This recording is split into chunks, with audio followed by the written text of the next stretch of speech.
Donc si je devais, remonter une boîte, quelque chose que je ferais peut-être en premier, c'est effectivement de se mettre d'accord sur la culture avec les, 3 ou 4 personnes, et au bout des 3 ou 4 premiers mois, c'est-à-dire de le faire beaucoup plus vite.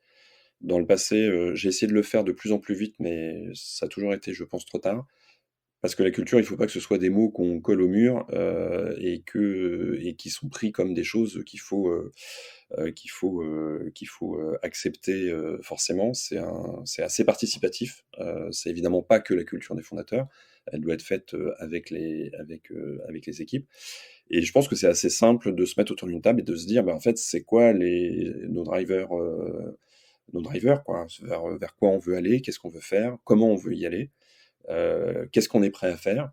On peut se mettre d'accord sur le fait qu'on est prêt, à être un peu borderline, à être un peu fake it until you make it, ou pas du tout, qu'en fait, on veut être en transparence totale. Donc il y a un certain nombre de choses sur lesquelles on peut se mettre d'accord et l'avantage que j'y vois, c'est que la culture, il faut surtout pas que ce soit un projet, qui soit gravé dans le marbre justement, c'est quelque chose qui doit évoluer. Donc ce premier jet, en fait, au cours de l'histoire de la boîte, doit être, renforcé, amendé, modifié, heu, tout en gardant la direction bien sûr.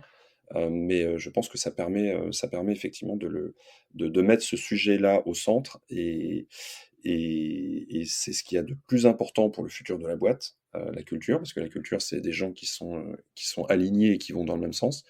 Donc c'est quelque chose qu'il faudrait, commencer dès le départ, ouais.